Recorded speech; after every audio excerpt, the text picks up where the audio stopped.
It's my pleasure to welcome you to New Delhi, and at this particular instance, let me invite Ambassador Vinay Quatra, the Foreign Secretary of India, to speak to us. Ambassador Quatra.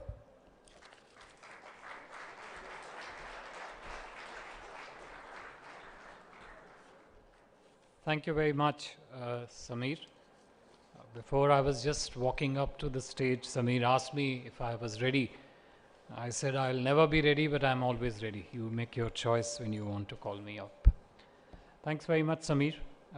Honorable Minister of External Affairs of India, Dr. S. Shankar, Honorable Ministers, Excellencies, the Foreign Ministers, former heads of state, heads of government, Principal Secretary to the Prime Minister of India, members of Parliament, National Assemblies, military commanders, philanthropists, sportspersons. Allow me to indulge for a fan moment for a second and recognize Mr. Kevin Peterson, who is here with us this evening. Distinguished guests, Excellencies, ladies and gentlemen.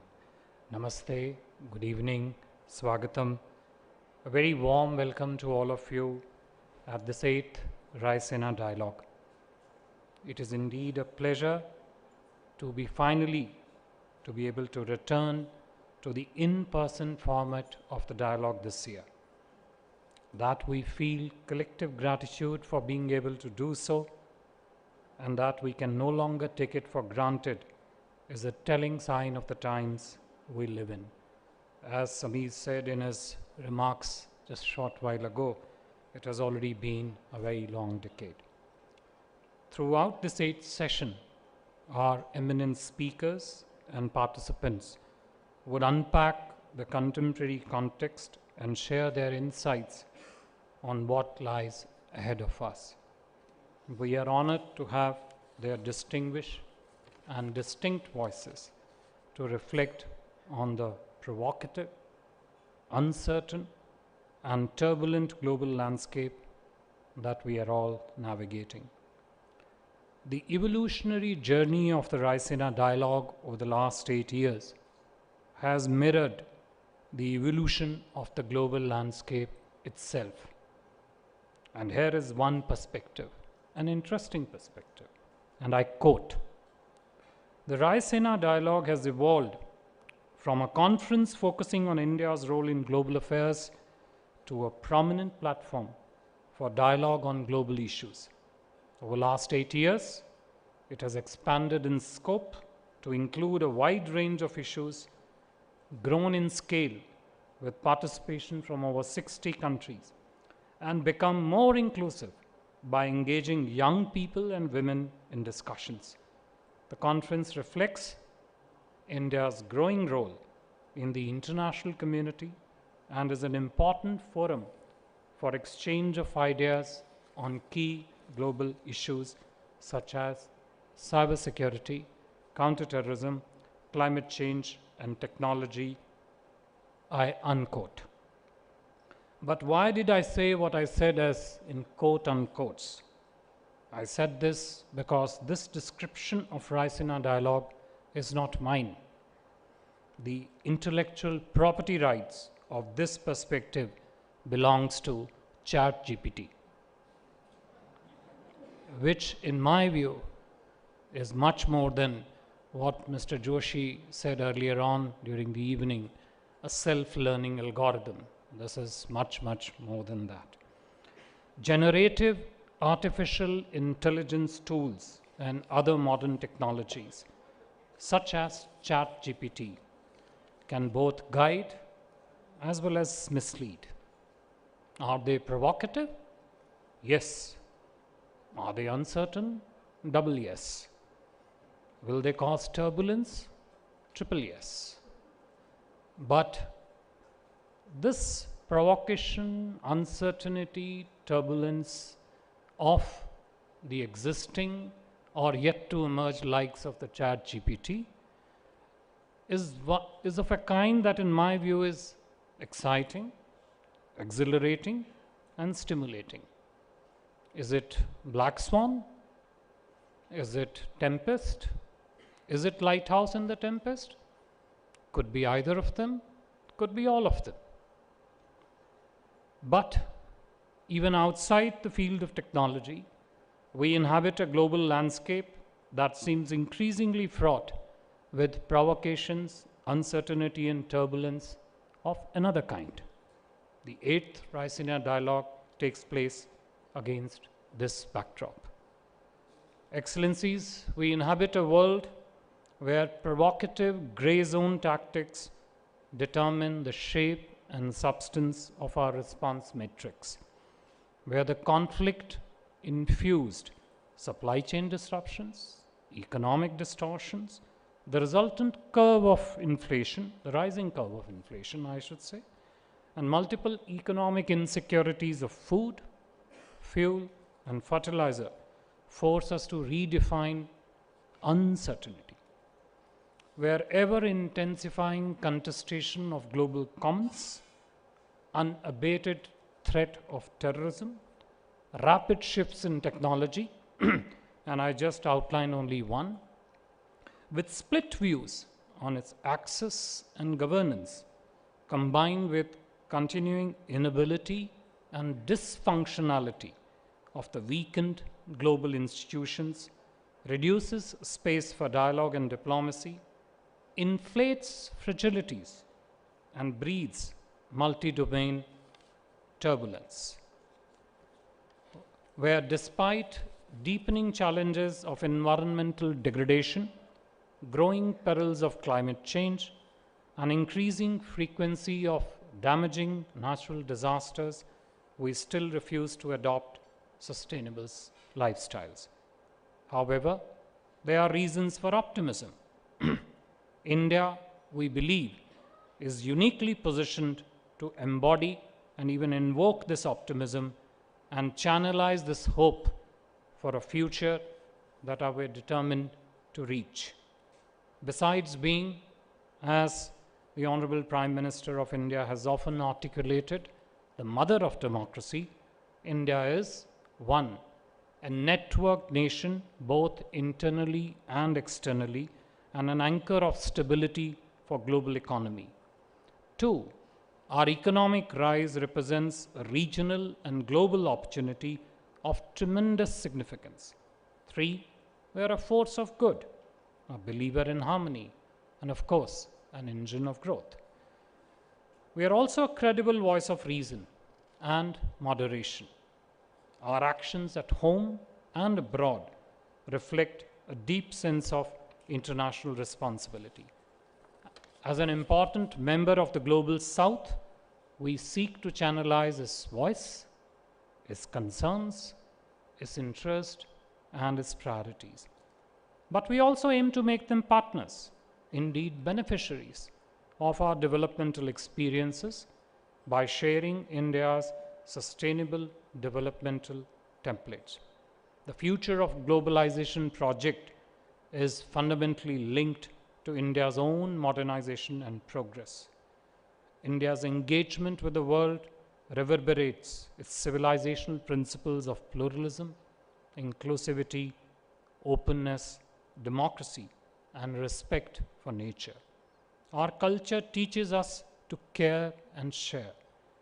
Vaccine Maitri, vaccine friendship, Maitri standing for friendship, during the COVID pandemic, and most recently in the form of Operation Dost, Dost as in friend, to provide rescue and relief to our Turkish citizens, to the rescue and relief of Turkish citizens, which affected by the devastating earthquake, are some of its better known and more recent examples.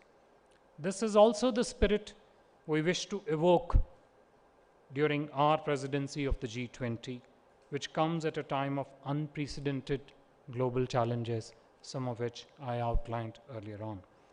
Conscious of expectations from India, we organized the first Voice of the Global South Summit in January this year under the leadership of Prime Minister Shri Narendra Modi to deliberate with the fellow members of the Global South on challenges being faced by them in the current global context.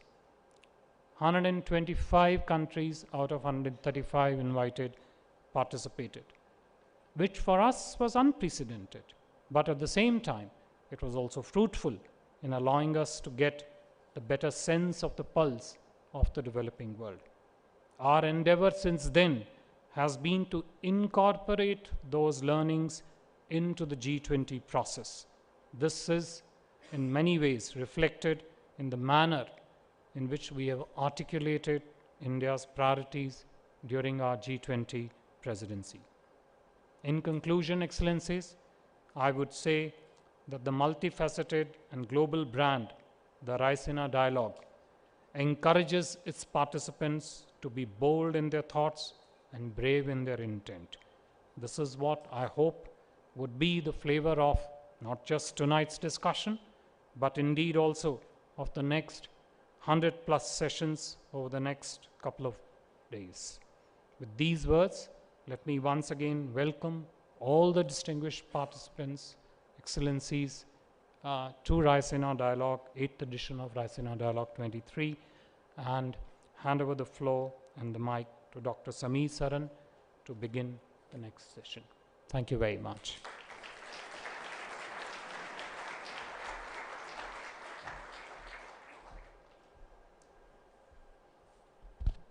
So this next session is going to be a look back and a look ahead conversation with 5 fantastic folks. Let me invite the Minister for Europe and Foreign Affairs of France, Catherine Colonna, on stage. Ma'am, please join us. James Cleverly, Secretary of State, Foreign, Commonwealth and Development Affairs, UK. Please join us on stage, sir. Minister Rasmussen, in charge of Foreign Affairs in Denmark. Delighted to have you with us, sir. Minister Retno, Minister of Foreign Affairs of Indonesia. Can I request you to please take the stage as well? And of course, Mr. Bill Gates, co-chair, the Gates Foundation from the US, who obviously will always have some excellent insights to share.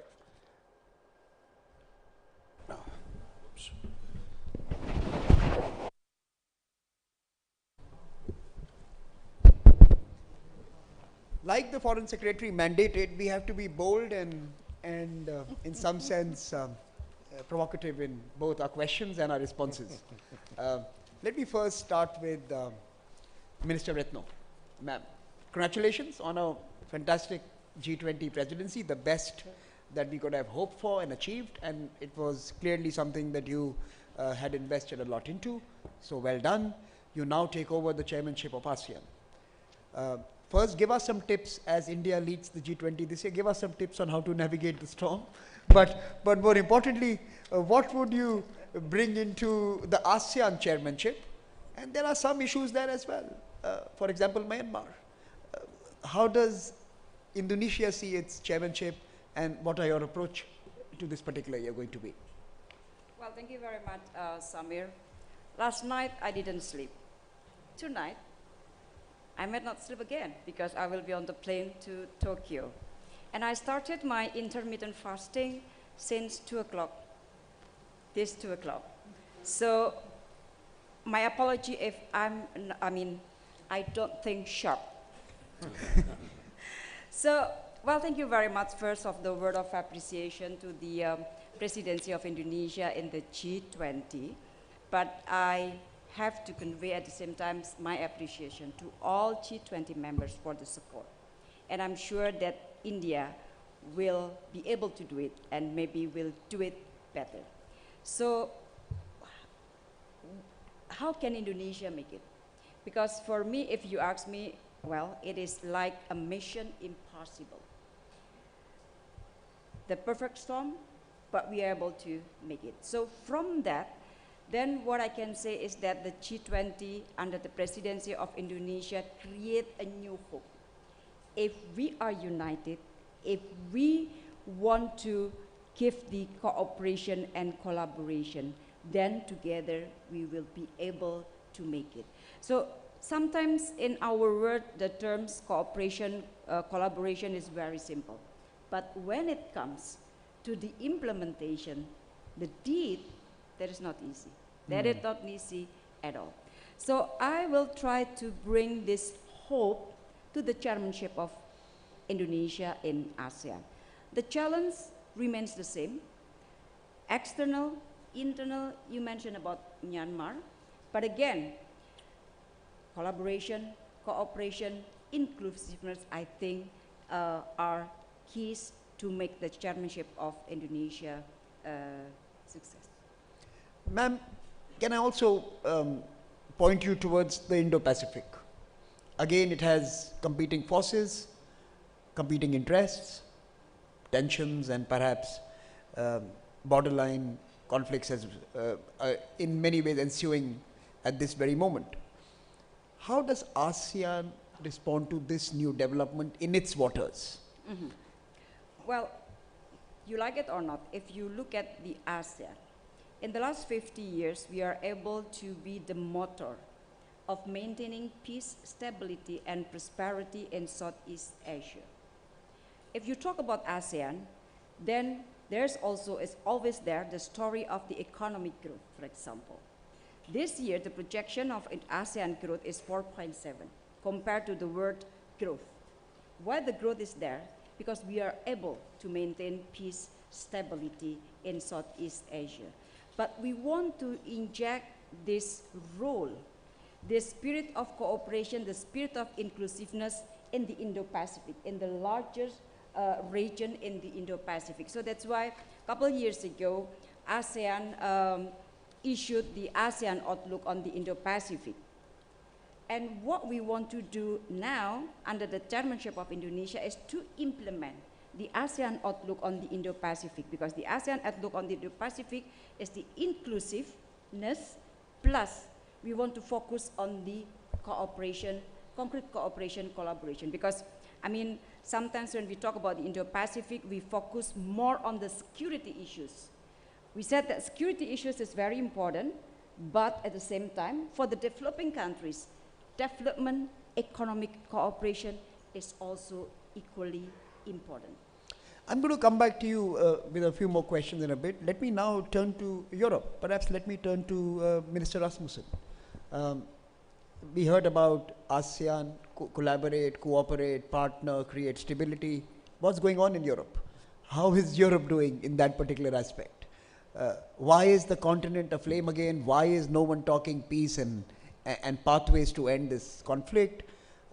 Your perspective, your outlook on will 2023 be different?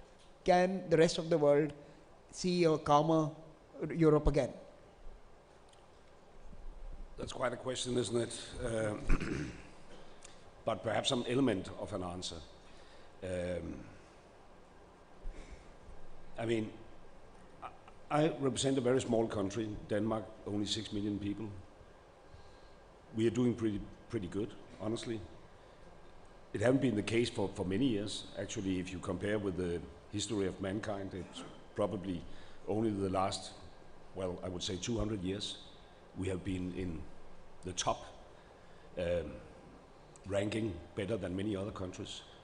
And it's not a nature law, it's something we have to fight for.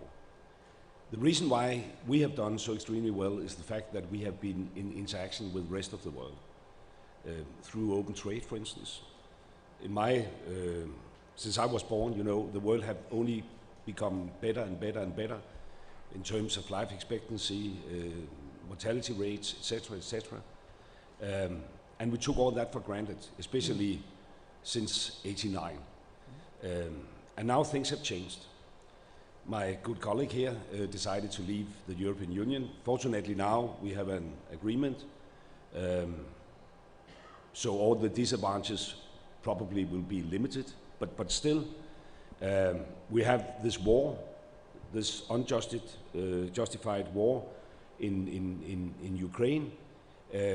We have a new geopolitical situation. We invested heavily in China, but we also become too dependent. Our value chains was, you know, almost only one country out in Asia.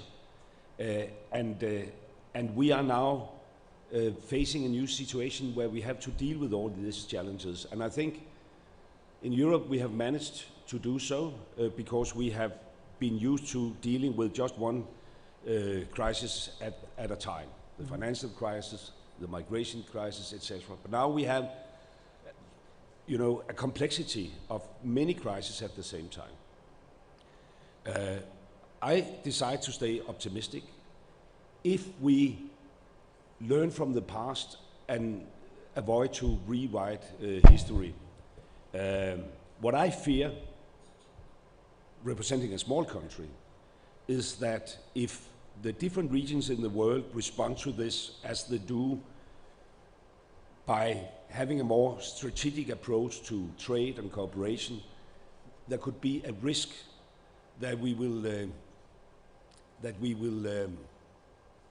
build walls instead of bridges, and we should try to avoid that.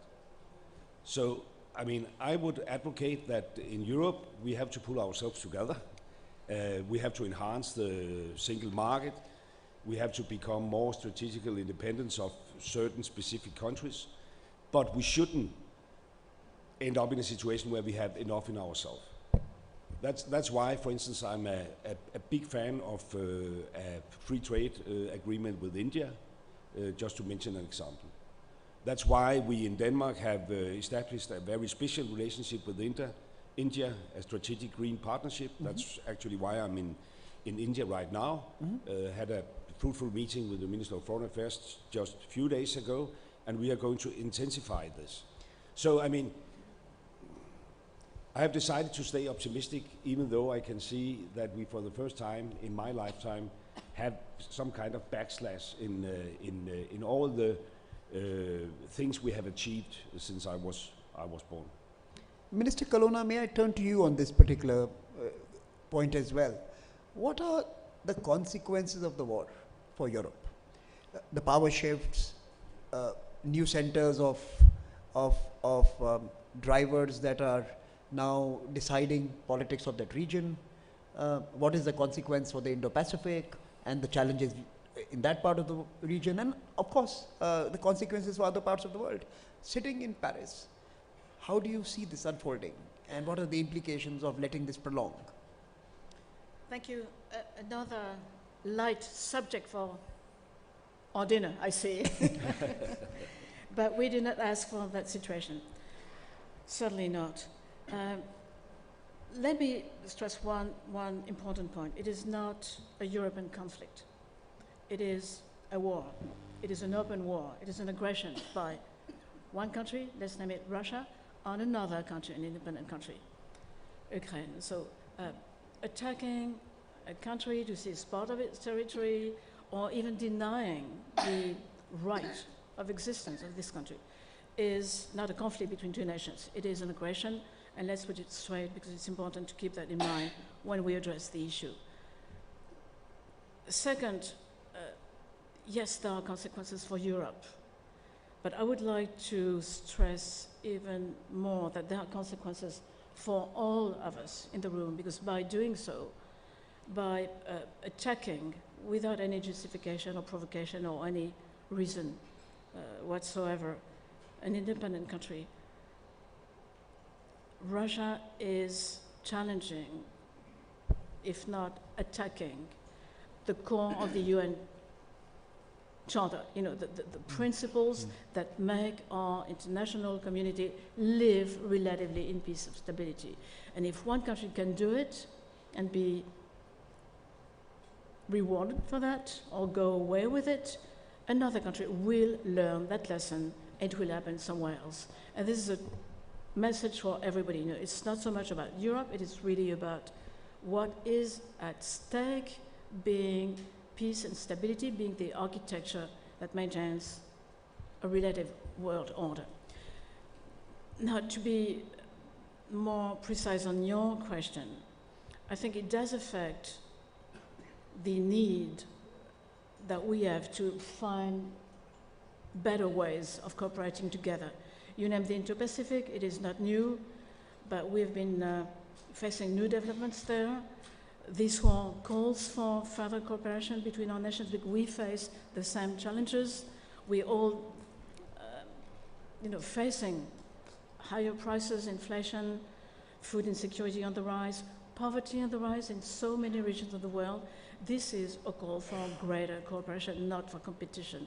So if we have to take some distance with what's happening and try to draw a lesson from what is happening, the solution to that is by looking for more cooperation and avoiding this unnecessary wars that bring only bad things to everybody in our world. You know, not only about Ukraine, it's not only about Europe, it's really damaging the whole system. Madam Minister, some would argue that Asia has seen such actions many times in the past, and Europe has not necessarily responded in the same manner that it has done to a conflict in its backyard. Would you believe that what has happened now will make Europe more cognizant that it has to be more responsive when such actions occur in different geographies? Do you think this could be that time when a more politically proactive Europe takes positions on on the global landscape? And I can see Minister Rasmussen smiling at me, so I'll come to you as well. But let me first talk to Minister Colonna.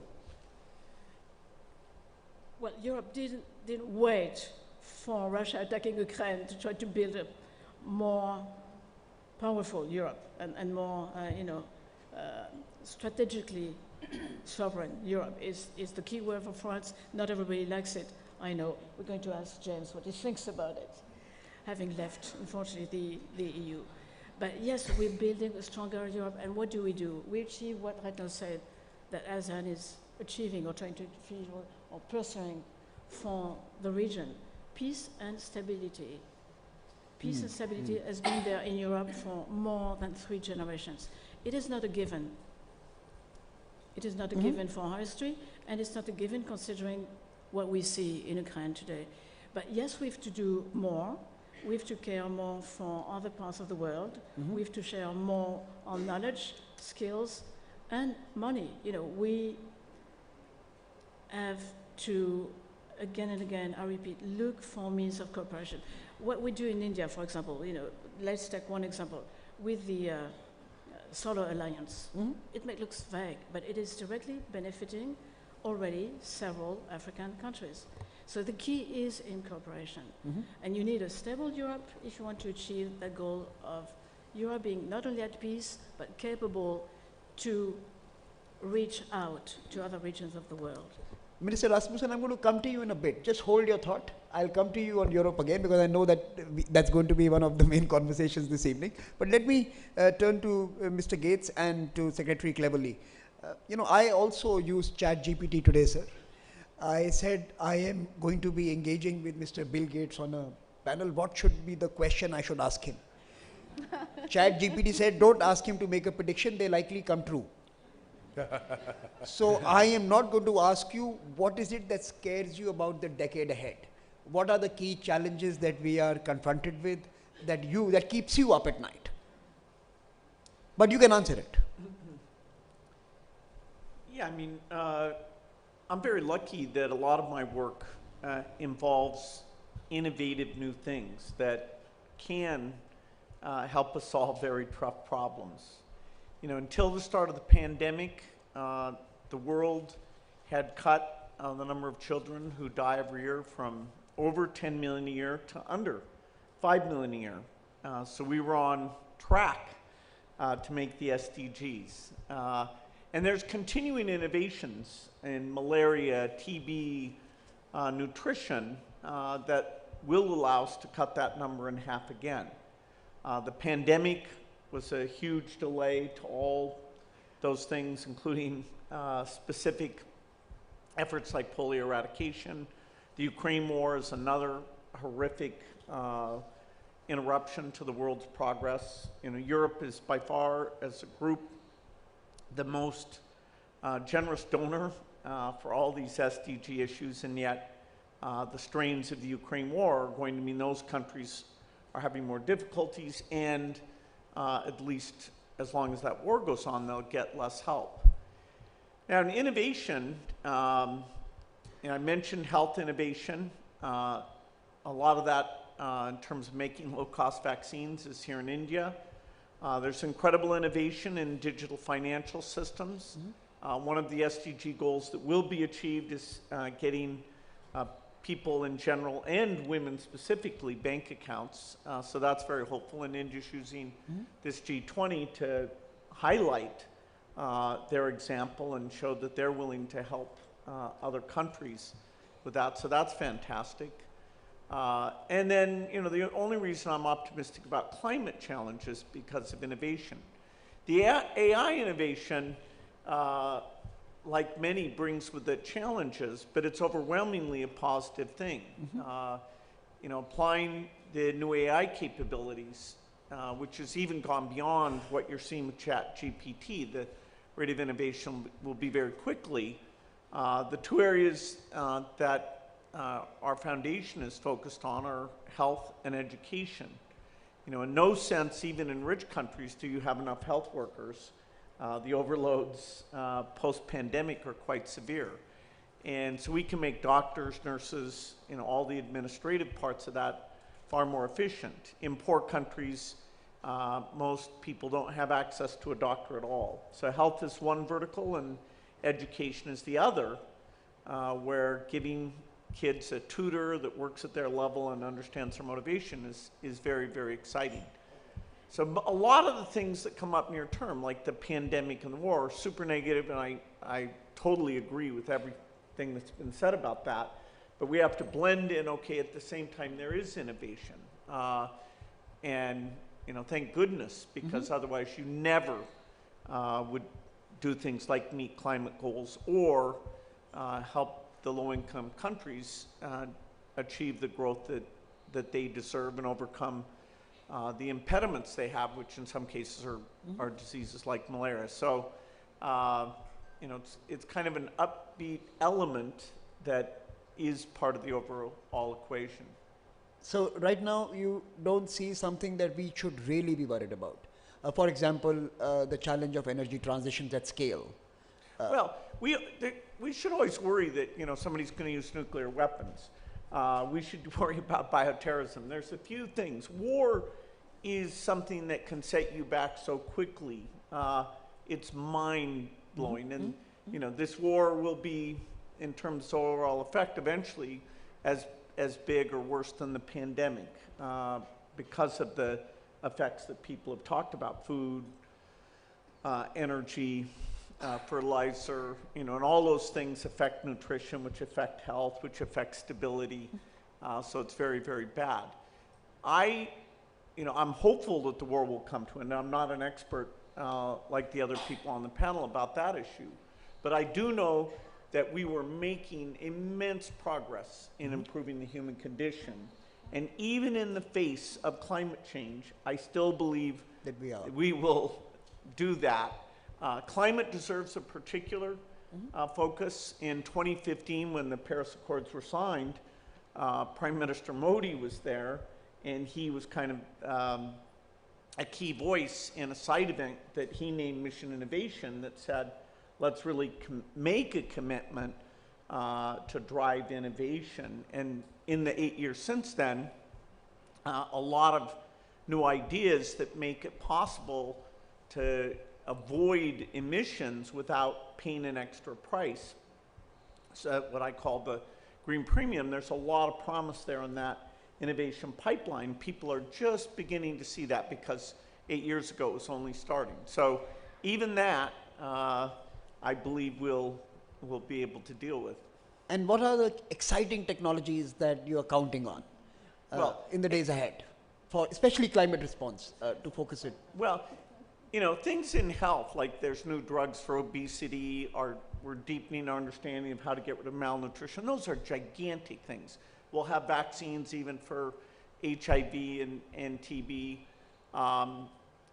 In the climate space, the new ways of making steel and cement, very inexpensive ways of making green hydrogen, you know, the level of activity and the amount of IQ, you know, smart young people are picking to go work for these climate activities. Whereas if you'd said 20 years ago, hey, work on cement, people have said, what? That's the most boring thing, haven't we solved that problem? In fact, now, because of the climate constraints, we've got to reinvent almost all of our physical industrial processes.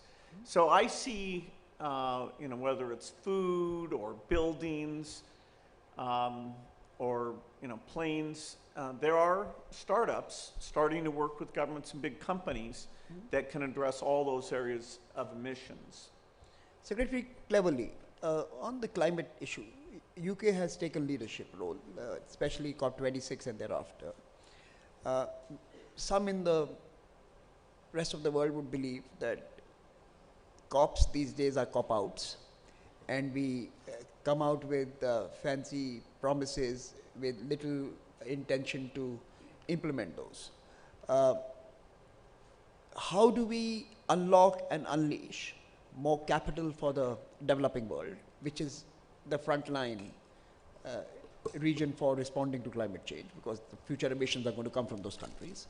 How do we get magnanimity in the developed world and in the rich countries to loosen the purse strings and help the fragile states and the small island states? And how do we, in some ways, build a coalition with the private sector, bankers, and the financial institutions to get them to sign the Paris Agreement of 2015 and then the COP26 ambitions as well? Thank you. Whoa. Sorry. It's a very good question. And I've had conversations. Last time I was here in India, I was in Mumbai with a number of kind of green tech entrepreneurs, and they were inspirational. I was really excited about the conversation that I had with them. And I made the point that the UK, as one of the countries that was an early beneficiary of the Industrial Revolution, if you cast back some centuries before that, the UK became wealthy by chopping down all our trees. We were a forested country. We chopped down all our trees to make arable land, and we burnt lots and lots of coal. And that was how we became wealthy and powerful and influential. But if the whole world follows that particular developmental route, then we won't have a world to enjoy. And I do think there is a responsibility on those countries that got richer earlier through what we now regard as environmentally damaging routes, that we do have a responsibility to the whole world and to those countries that are still on that developmental path, that economic growth path, to find ways, to explore ways where countries can develop economically and can become wealthier without making the same mistakes, frankly, that we did in centuries gone by. In our self-defense, I make the point that we are not quite as small as Denmark, but we're not much bigger than Denmark in terms of physical space. Our total carbon emissions since the start of the Industrial Revolution are still smaller than China's carbon emissions in the last decade. Mm-hmm. So we need to find ways of helping bigger countries on that developmental journey, of course, including India. But I'm an optimist. I'm very positive about this. Bill's absolutely right. Technology, when there's enough of an incentive to invest sweat equity and brain power, innovation keeps coming up with genuinely game-changing innovation. But nothing happens smoothly, and we're going through a point in time where perhaps our collective self-confidence is being hit somewhat. But the point I would make, and again, I take inspiration from India, which a multi-millennia long civilization, I find, is much better perhaps at taking the long view than the UK and some other countries around the world. And if you take that long view, we are heading in a really positive direction. And of course there are bumps in the road. And of course at the moment the world feels very, very scary. But I'm actually confident that just as we have found ways to eradicate diseases, polio for example, pretty much eradicated, that we will find ways of breaking the back of some of these really difficult problems. But we're going to do it collectively. We are going to do it by investing in a whole load of ideas. Many of them will turn out to be unsuccessful. For every one Bill Gates, there's 99 tech entrepreneurs that you never heard of because he got it right and they didn't. So we need to make sure that we spread our investment. And when it comes to COP, and you talk about what we say at COP, I think sometimes if you repeat a mantra and everyone repeats it enough, first of all, you believe it, and then you are committed to it, and then you are passionate about delivering it. So saying out loud our collective commitment to deal with climate change is important, because that is how you make sure you get global collective buy-in, and global collective buy-in is what will unlock the innovation that we need. Let me ask you another question. Although you've left the EU, you are pretty much part of trying to respond to what is unfolding in the East. How do you see this play out? Are there any seekers of peace on either side? When you're sitting here in Asia, you see both sides throw and hurl bombs at each other. I think the Ukrainians are very keen on peace, because they're the ones getting bombed. It's their cities getting damaged. It's their infrastructure being attacked. It's their land that has been seized. It's their women and children that are being raped. I think the Ukrainians are very keen on peace.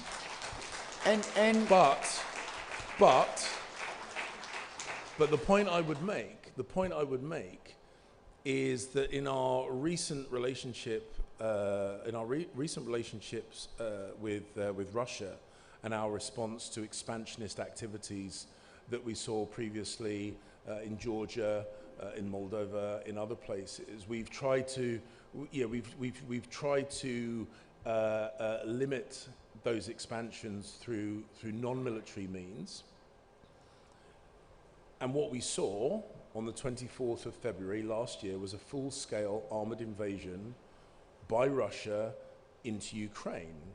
And the lesson that I take from that is that until this war is finished properly, it isn't finished at all. Because if anybody thinks we can press the pause button and persuade the Ukrainian people to sacrifice many thousands of square kilometers of their country and get nothing back for their self-defense, I think if anyone believes that is a sustainable outcome, they're crazy. Because the Ukrainians have every right to defend their sovereign territory. They have every right to get their country back. And if we try and press the pause button as things are now, the Ukrainians are not going to stop fighting. And I've been told that apparently if we stop giving them military equipment, they will stop fighting. Well, I've met the Ukrainians.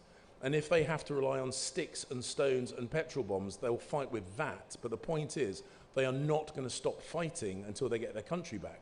So if people genuinely want peace, really simple answer. People ask me, how is this finished? It's a really simple answer. If you want this fighting to stop, give the Ukrainians their country back.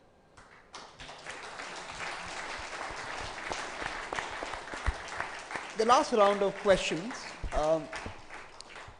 the year ahead, the G20 presidency. What could be some concrete outcomes for each one of you that may signify a productive year for this grouping? Considering everything that we have spoken about, the conflict, the pandemic that we are emerging from, the distrust that generally exists across societies, what could be some outcomes that could make this a productive year? Let me start with you, Minister Rasmussen. Yes. First of all, I would like just to echo what James just said about the war in Ukraine, which is not a conflict but a war. I'm not a native English speaker, so I don't have such a nice vocabulary as James, but the matter of fact is that if Russia stops fighting, the war will come to an end. If Ukraine stops fighting, it will bring an end to Ukraine. That's basically the difference. And the reason why I smiled when you asked Catherine that question was that I was happy that you didn't ask me. Because it's a difficult question to answer, and I will try to be honest, and then we'll also answer your question of what could be deliveries from G20. It's so hard to understand that we can't gain broader support in what some people call the global south. I don't like that wording because I think it's like putting everybody in the same box. When it's so obvious from my point of view, from a European point of view, that Russians are on the wrong side of history and they are violating the UN Charter. But now I have talked to many people. I've only been Minister of Foreign Affairs for like 3 months.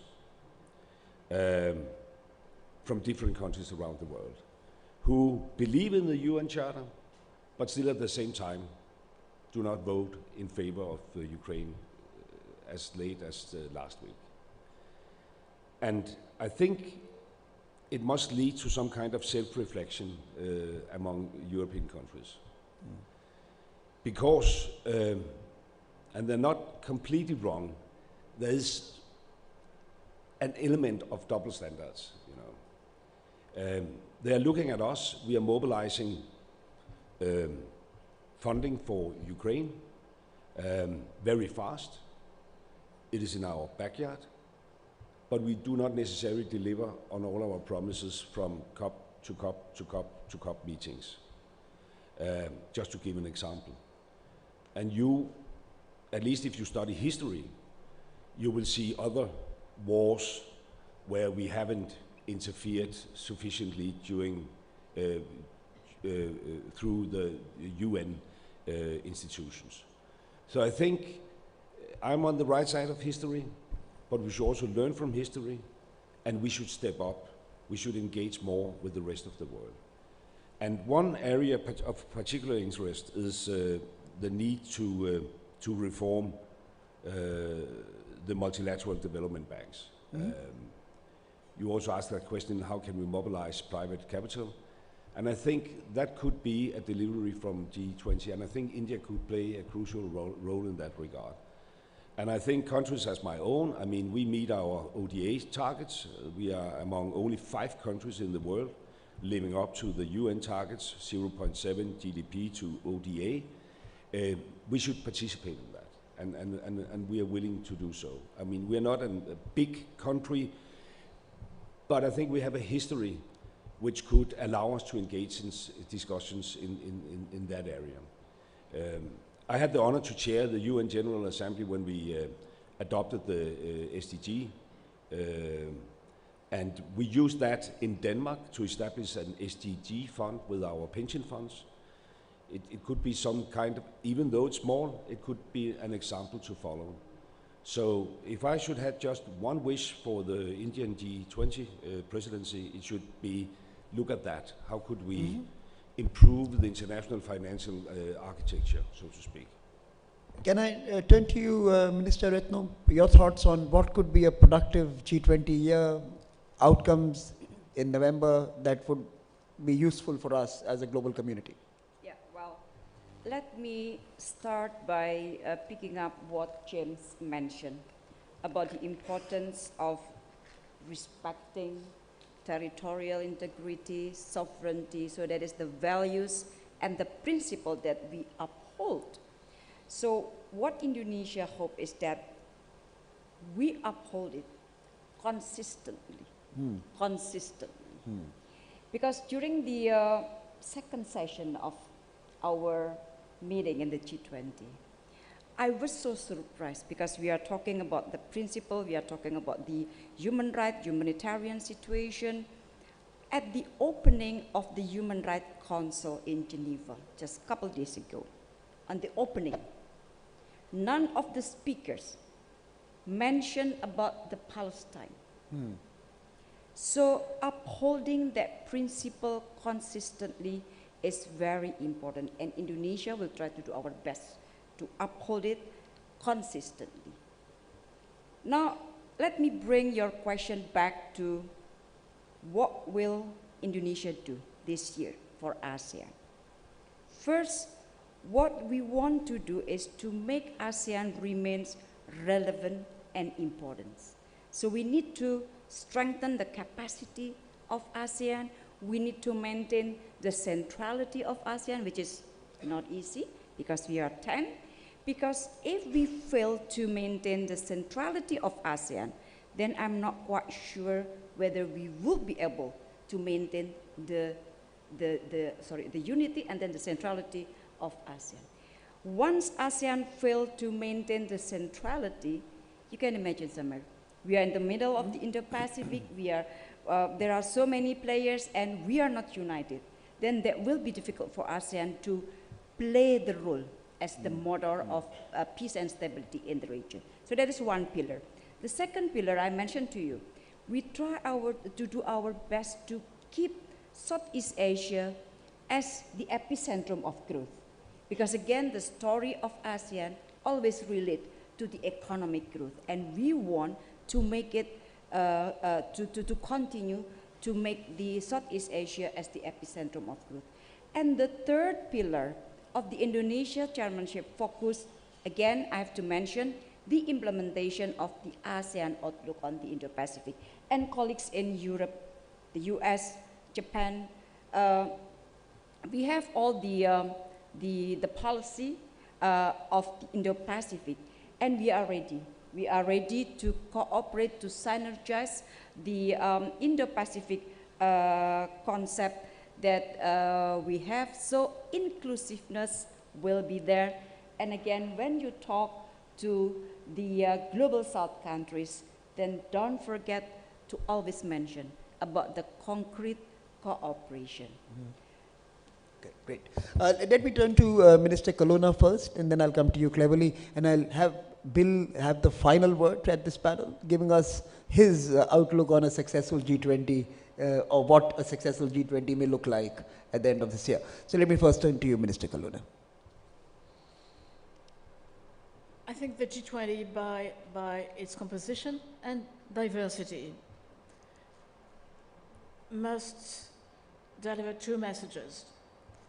First, the importance of the principles of the rules-based order, important for each of us in the room. So I echo what Retno said, but we all said it, and it is key, and it is a necessary precondition for the rest. So I think this year we should deliver this message, because it's an important message, that we are all attached to sovereignty, territorial integrity, and that unnecessary wars need not to be fought. Message important, but let's have the G20 pushing for that message. It's in the interest of everybody. Then we must keep focused on looking for long-term solutions. And long-term solutions means addressing global issues in a more ambitious way than the one where we're active today. We already do a lot. You know, I don't like the blame game saying that we do nothing, it's not functioning. All in all, we've made progress. We've made tremendous progress. And Bill Gates was generous enough to remind everyone that Europe was the most generous donor. But why do we do it? Because it's needed, because it's a long-term view, because we need to partner with our neighbors and to raise everybody up through education, through health, through cooperation, technology, innovation. So the good message of the G20 would be, in addition to addressing a clear message to Russia, to keep us focused on looking for global solutions to global issues. I'm quite confident that India will do it. We're here to support and work together. But what is at stake is our capacity to deliver long-term strategies for the future, not only for today. Secretary Cleverly, can I turn to you? Thank you. I mean, one of the things that we saw today, and indeed we've seen it on the panel discussion now, is that a significant minority of the time that we spent thinking and discussing was dedicated to discussing Russia's invasion of Ukraine. I would hope by November we would be in a position where that war is over under the conditions that I suggested, with Ukraine getting its territorial integrity back, so that the discussions that we have at G20 leader level can be much more focused on the agenda that India put on the table, which is about addressing climate change, and it's about sustainable economic growth, and it's about using technology and harnessing the power of technology. These are incredibly important issues. They are issues with challenges, but also fantastic opportunities. I think the collective brain power and economic power represented by the members of the G20 should be exclusively harnessed in pursuit of these incredibly important agenda items. But as I say, today we have this this one other issue which rightly demanded our attention, and I would like nothing better to have that issue resolved by November. So I think that would be what a successful G20 looked like, a G20 that didn't have to discuss Russia's invasion of Ukraine because that was resolved, and was able to discuss how to make a healthier, more prosperous, more sustainable, less conflict-ridden world, because that is worth, I think, the time, the attention of the members of the G20. Mm-hmm. Bill, can I turn to you for your final thoughts and the final words on this panel? And by the way, since Minister Retno mentioned she's doing intermittent fasting, I have put you all through intermittent fasting, so that we all are in the same boat. We empathize, Minister. Bill, final words to you. Yeah, I totally agree that meetings like this, it's a shame that their main focus can't be the SDG goals, which are the reduction in global inequity, and that this war is taking away from that, and it's also making all relationships more complex. Even the U.S.-China relationship, which is already very complicated, is further complicated by this. So the sooner we get past this, the better. One thing I hope we keep in our memory is the pandemic, because we still haven't pulled together a capability so that if that happens again, we will contain it and have far less damage. So both G7 and G20 need to have that in mind. The most exciting thing is that there are advances like the digital platform advances that India's a real leader in, particularly in doing it in this very open, privacy-preserving way.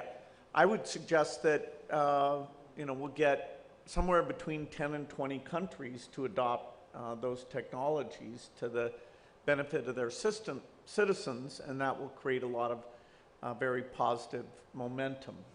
So it doesn't overcome the challenges, but at least we'll have that one very, very clear thing that can come out of this meeting.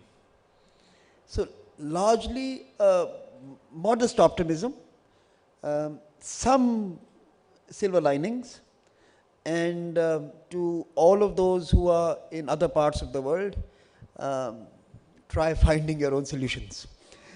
I think we are in for a turbulent ride for some time, and hopefully conversations like these and the ones that we have over the next 2.5 days may illuminate pathways that could respect consistency in positions. I think that's what Minister Retno mentioned, and that's very important. Allow us to self-reflect, as Minister Rasmussen mentioned, defend the rule of law, as Secretary cleverly said, and innovate, as Bill always does. So please join me in thanking the wonderful panelists for their interventions. And we will now have dinner, and thank you so much. We have a little bit of a small memento from Raisina for all of you, and I'm going to request my colleagues Tanubi and Shub to come on stage and hand them to you. I'm also going to request the hotel staff to please get the food pronto.